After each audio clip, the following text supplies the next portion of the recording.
안녕하세요. 동대구 TV입니다. 새해를 맞이해서 여러분들에게 인사의 말씀을 올립니다. 축복합니다. 또 새해를 맞이해서 여러분들의 계획과 꿈과 소망과 그리고 여러분들의 하시는 일과 가족들과 가정에 하나님의 축복이 있기를 진심으로 바랍니다. 1년 내내 여러분 가정에 정말로 행복하고 형통한 일들이 많이 있기를 진심으로 바랍니다. 오늘은 첫 번째, 새해 들어 첫 번째 시간을 통해서 여러분들에게 말씀을 드리겠습니다. 금년의 표가 주여 부흥케 하옵소서 사람들이 주께 돌아오더라. 이렇게 비슷하지만 연관성이 있는 말인데 두 가지로 이렇게 정했습니다. 주여 부흥케 하옵소서 주여 부흥케 하옵소서 사람들이 주께 돌아오더라. 사람들이 주께 돌아오더라. 그런 말씀입니다. 이 말씀 그대로, 이 표 그대로 여러분들에게 부흥이 있기를 바랍니다. 잘 되기를 바랍니다. 형통하기를 바랍니다. 건강하기를 바랍니다. 힘이 있기를 바랍니다. 소망이 있기를 바랍니다. 사랑이 많기를 바랍니다. 기쁨과 감사와 노래와 즐거움이 더 많아지는 그런 시간들, 그런 일들이 있기를 바랍니다. 그런데 이 말씀은 이제 어디에서 나오냐면은 안디옥이라는 곳에서 시작이 됐습니다. 안디옥에서 있었던 일인데, 그러면 이 안디옥은 또 어떤 곳이냐, 또 어떻게 이런 일들이, 부흥의 일들이 일어났느냐 하는 것입니다. 이 안디옥은 이제 예루살렘하고 이제 연관성이 있는데, 예루살렘에서 핍박이 있었습니다. 환란이 이제 생긴 겁니다. 그 스데반이라는 사람이 돌에 맞아 죽는 아주 끔찍하고 충격적이고 놀라운 사건이 발생한 겁니다. 그래서 많은 사람들이 그 사건으로 인해서 숨어버렸어요. 그냥 겉으로 드러내지 아니하고 조용히 져버렸어요. 그리고 많은 사람들이 다른 지방으로 다 흩어져 버린 것입니다. 그래서 예루살렘에는 예수님의 사도들, 12사도들 중심으로 그들만 보였고 나머지 예수님을 믿는다 하는 사람들이 보이지 않았던 겁니다. 다 숨어버린 거예요. 다 피신해버린 겁니다. 그래서 피신한 사람들이 안디옥이라는 그렇게 멀지 않는 곳인데 안디옥이라는 곳으로 갔단 말이에요. 안디옥이라는 곳. 그래서 그곳에 가서 이제 말하자면 조용히 사는 거예요. 조용히 사는데 그냥 사는 게 아니에요. 그곳에 있는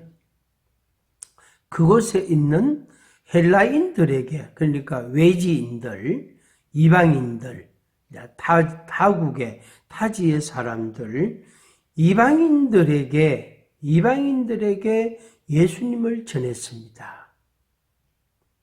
그러니까 그 사람들이 예수님을 많이 믿게 되고 예수님의 말씀을 배우게 되고 그 말씀을 또 순종하고 말씀대로 살아가는 그런 일들이 생긴 것입니다.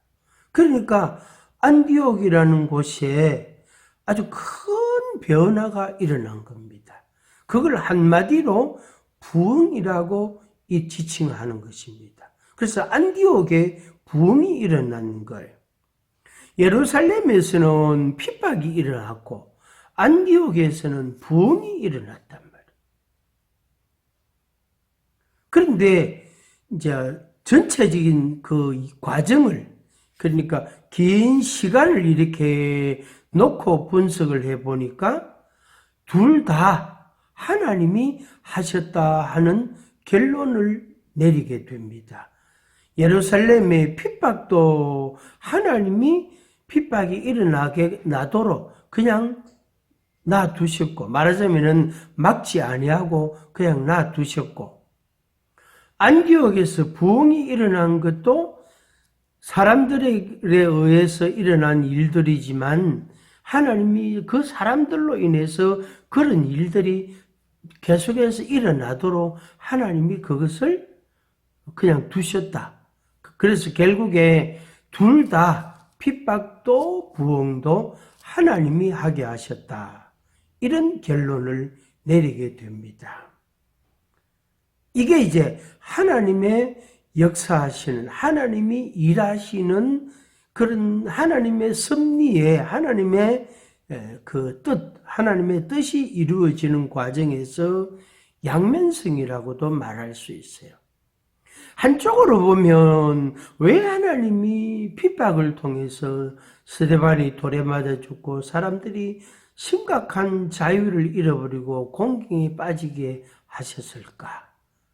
그리고 그 당시에 예루살렘 교회가 엄청 부흥했거든요.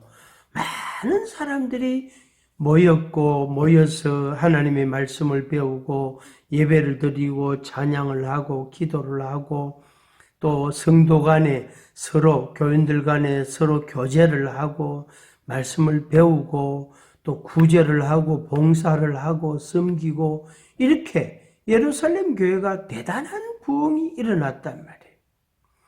그들로 통해서 표적과 기사가 많이 나타났습니다. 귀신들이 떠나가서 사람이 온전해지고 또 몸이 아픈 사람들은 그 몸이 낫게 되고 그래서 하나님 앞에 영광을 돌리게 되고 가난한 자들이 회복이 되고 슬픈 자들이 힘을 얻게 되고 용기가 생기게 되고 그래서 변화가 많이 일어났단 말이에요. 부흥이 아주 대단했단 말이에요. 그런데 예루살렘에 핍박이 있음으로 인해서 환란이 생김으로 인해서 그 믿는 자들이 다 숨어버린 거예요.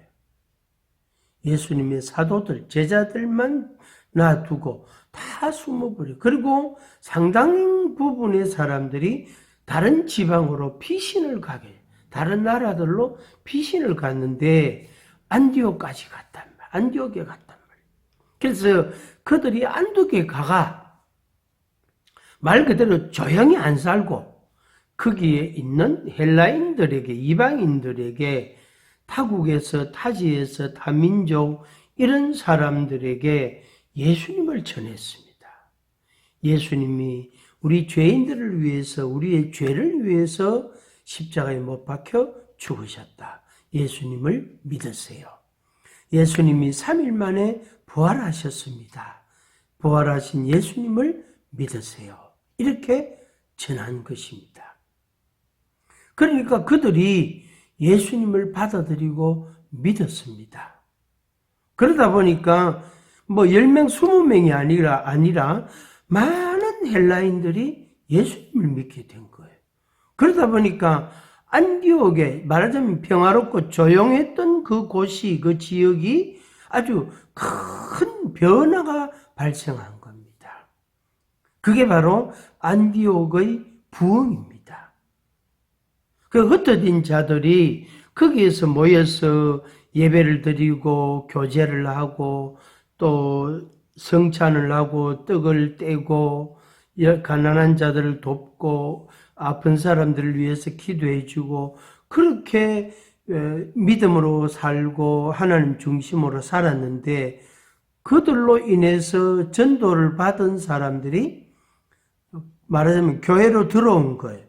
그러다 보니까 교회가 꽉꽉 찼단 말이에요. 그래서 많은 사람들이 예수님을 믿게 되어진 그런 큰 부흥이 그곳에 일어나게 됐습니다. 여기에서 원인이 뭘까? 어떻게 해서 그러면은 안디옥 교회가 안디옥 지역에 부흥이 일어났단 말인가 하는 것입니다. 오늘 우리들 개인이나 가정이나 우리가 하는 일이나 또 우리 지역 사회나 나라나 발전하는 것은 원인이 다 있잖아요. 그래서 오늘 우리가 이제 이 말씀을 공부하는 것도 우리가 그런 소망을 가지고 하는 겁니다. 금년에는 안디옥처럼 이렇게 부흥되기를 바란다. 안디옥 교회처럼 그렇게 부흥이 있기를 바란다. 소망한다. 그런 기대를 갖고 그런 소망을 가지고 이 말씀을 우리가 공부하는 것입니다. 실제로 금년 한 해 동안 여러분 가정과 여러분 하시는 일에 정말로 놀라운 부흥과 축복이 있기를 간절히 바랍니다. 축원합니다. 그러면 어째서 안디옥에 부흥이 일어났을까? 몇 가지로 정리해 볼 수 있는데 첫 번째가 한쪽에서는 환란이고 한쪽에서는 부흥입니다. 그래서 두 가지 다 하나님이 하셨다. 이렇게 결론을 내릴 수 있습니다. 예루살렘의 핍박도 하나님이 그렇게 그냥 핍박이 생기도록 그냥 놔두셨고 그거를 스톱을 시키지 않고 그냥 놔두셨고 예루살렘 교회가 부흥되고 그들이 흩어지고 믿는 자들이 핍박으로 인해서 흩어졌는데 흩어지는 그것도 하나님이 그냥 놔두셨다. 그래서 예루살렘 교회에 일어난 핍박은 하나님이 그냥 놔두셨다.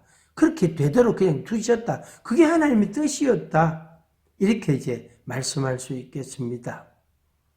안디옥의 부흥은 당연히 하나님이 하셨습니다. 마귀는 사단은 절대로 부흥을 일으키지 않습니다. 멸망을 시키고 망하게 하지. 실패하게 하고 두려움에 빠지고 불안에 떨어지게 하지. 절대로 마귀는 부흥을 일으키지 않습니다. 새 생명을 주는 법이 없습니다. 마귀는. 그래서 안디옥의 부흥은 어떤 설명이 필요 없고 하나님이 하셨다. 이렇게 결론을 내릴 수 있습니다. 그러면은 안디옥에서 어떻게 부흥이 일어났을까? 첫째로 생각하는 것은 예루살렘의 핍박으로 인해서 피신한 사람들이 안디옥까지 왔단 말이에요.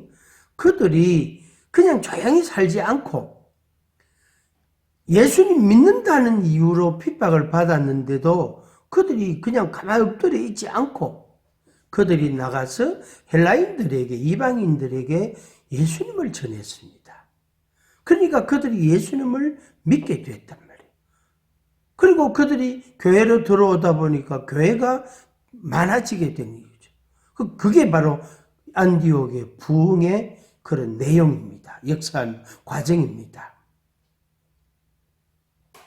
그렇게 해서 안디옥의 부흥이 일어나게 되죠. 그게 이제 전도입니다. 전도. 그 다음에 하나는 뭐냐면은 20절에 21절의 말씀인데 주의 손이 그들과 함께 하심에 그랬어요. 주의 손이 함께 했다. 여기에 주의 손이 함께 했다는 말은 주의 권능이 함께 했다. 주님의 능력이 함께 했다. 이런 뜻입니다. 그래서 주 예수님께 권능이 있는데 능력이 있는데 그 능력의 역사가 일어난 거죠. 능력으로 인해서 좋은 일들이 막 발생하게 됩니다. 그러니까 예를 들면 예수님의 이름으로 병자를 위해서 기도할 때에 병이 나았단 말이에요. 그 사람이 예수님 감사합니다 하고 예수님을 믿게 되고 또 귀신 들린 사람이 있단 말이에요. 그래 영적인 문제에 심각함이 있는 사람이 있단 말이에요. 그 사람에게 예수님의 이름으로 명령한다. 이 악하고 더러운 귀신아 그 사람에게서 나오라. 그 사람에게서 떠나가라. 이렇게 명령을 하니까 귀신이 떠나간단 말이에요. 그러면 그 사람이 온전한 사람, 정상적인 사람이 되죠. 그러니까 그 사람 가족들도 친구들도 주변인들도 예수님을 믿게 되겠죠. 그렇게 해서 예루살렘 교회가 부흥이 된 겁니다. 이것은 제가 설명한 거지만은 주의 권능이 함께 했다는 의미가 그런 뜻이다 이 말이에요. 제가 아픈 사람을 위해서 기도할 때가 있거든요. 막 답답하고 우울증이 있는 그런 사람을 위해서 기도할 때도 있거든요. 그럼 그 사람이 낫는단 말이에요. 그러면 그 사람이 할렐루야 감사합니다. 예수님 고맙습니다. 막 이런단 말이에요. 목사님 수고하셨습니다. 아이고 주님께 영광. 제가 한 건 아무것도 없습니다. 예수님이 하셨습니다. 하고 예수님께 영광을 돌리고 하나님 아버지께 감사와 찬양을 드린단 말이에요. 그게 바로 주의 권능이, 주의 손이 함께 하셨다. 그런 의미 이 말입니다.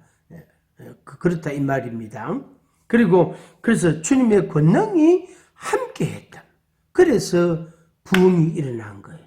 그 다음에 수많은 사람들이 믿고 주께 돌아오더라. 그걸로 병난 걸로 예를 들어서 주님의 권능으로 인해서 병이 나았다. 이게 아니고 그들이 교회로 와서 하나님께 감사하고 예배를 드리고 또 사람들에게 예수님이 나를 고쳐주셨다고 예수님의 이름을 높이고 찬양하고 막 그렇게 한단 말이에요. 그러다 보니까 분위기가 완전히 다른 거죠. 할렐루야 아멘 하나님의 영광 막 이렇게 외치게 되어지는 겁니다. 그래서 안디옥에 부흥이 일어나게 된 겁니다. 사람들이 주께 돌아오게 된 거죠. 금년에 이 주께로 돌아오는 이런 일들이 많이 일어나기를 간절히 바라고 또 그렇게 우리가 예수님의 이름을 가지고 전하고 그 이름으로 우리가 또 기도하고 그렇게 하는 것입니다. 그 다음에 하나는 하나님의 은혜다 하는 것입니다. 하나님의 은혜다. 예루살렘 교회가 안디옥의 소식을 듣고 바나바라는 제자를 보냈어요. 그러니까 12제자는 아니지만 예수님을 믿고 제자들과 같이 제자들과 준하는 아주 신실한 믿음의 사람이 됐거든요. 그래서 이 바나바를 안디옥에 보냅니다. 그래서 안디옥에 가서 보니까 진짜 안디옥에 놀라운 일들이 일어난 거예요. 주의 은혜를 보고 기뻐하였다 그랬습니다. 그 다음에 모든 사람에게 굳건한 마음으로 주와 함께 머물러 있으라 권했다. 그렇게 기록하고 있습니다. 그 다음에 이 바나바가 그러니까 하나님의 은혜였다는 거, 부흥의 역사는 하나님의 은혜였다는 거. 그 다음에 이 바나바가 안디옥 가서 배 타고 저 멀리 전혀 다른 지역에 있는 다소라는 곳으로 갔습니다. 거기 가서 거기에 있는 사울이라는 사람을 만났습니다. 근데 이 사울은 예수님을 핍박하던 사람이었거든요. 예수님을 핍박하던 사람이었단 말이에요. 예수 믿는 믿는 사람들을 정말로 핍박하고 투옥하는데 앞장섰던 그런 아주 고약한 인물이거든요. 근데 그 사울이 예수님을 믿고 완전히 변화가 됐단 말이에요. 새 사람이 돼요. 그래서 자기 고향 다소라는 곳에 가 있는 거예요. 그래서 바나바가 다소로 가서 사울이라는 사람을 만났습니다. 이 사울이 나중에 바울이라는 이름으로 바뀌게 됩니다. 그래서 우리가 알고 있는 바울 사도 그 사람의 본래 이름이 사울입니다. 사울을 만나서 안디옥에서 이런 일들이 일어났습니다. 주님의 은혜가 그곳에 대부흥의 역사를 일으켰습니다. 그래서 오셔서 거기에 있는 사람들에게 하나님의 말씀을 좀 가르쳐 주세요. 그래서 바나바와 사울을 데리고 바나바가 사울과 같이 안디옥에 와서 안디옥에 예수님을 믿는 사람들, 특히 헬라 사람들, 그 사람들에게 하나님의 말씀을 1년간 가르쳤습니다. 그리고 그리스도인이라는 이름을 얻게 됐습니다. 아주 중요한 말씀인데 결론으로 말씀을 정리합니다. 그리스도인. 쉬운 예로 들면은 이런 겁니다. 예수 그리스도를 믿는 사람들을 지칭하는 말입니다. 서울 사람들이 대구 사람 보고 대구 사투리를 쓰면 대구 사람이네요 이렇게 하잖아요. 또 대구 사람이 부산 사람을 만나면은 부산 사투리를 쓰면은 이 사투리는 부산 말인데 혹시 부산 사세요? 그러면 예 부산 삽니다 이러면 부산 사람이네요. 저는 대구 사람입니다 이런단 말이에요. 그런 뜻이에요. 그런 뜻이라고. 그리스도인이라 이 말은 그리스도를 예수 그리스도란 말의 뜻은 메시아라는 말인데 그러니까 예수님을 메시아로 인정하고 믿는 사람들 그들을 부르는 말이 그리스도인, 예수 그리스도인 이렇게 불렀습니다. 베트남 사람들, 일본 사람들, 또 강원도 사람들 이런 의미와 같습니다. 그래서 그리스도인이라고 부른 거예요. 새로운 사람들의 그룹이 하나 생긴 거예요. 그 안디옥이라는 곳에 헬라 사람들도 있고 또 그 외 사람들도 있었겠지만 거기에 예수님을 믿어서 예수님을 믿고 사는 사람들을 그리스도인이라고 부른 겁니다. 이것이 아주 놀라운 변화 사건을 뜻하는 것입니다. 바라기는 일반 사람들이 예수님을 믿는 우리를 보고 나를 보고 예수 믿는 사람이네요. 그리스도인이네요. 그리스도인입니까? 이렇게 물으면 예, 그리스도인입니다.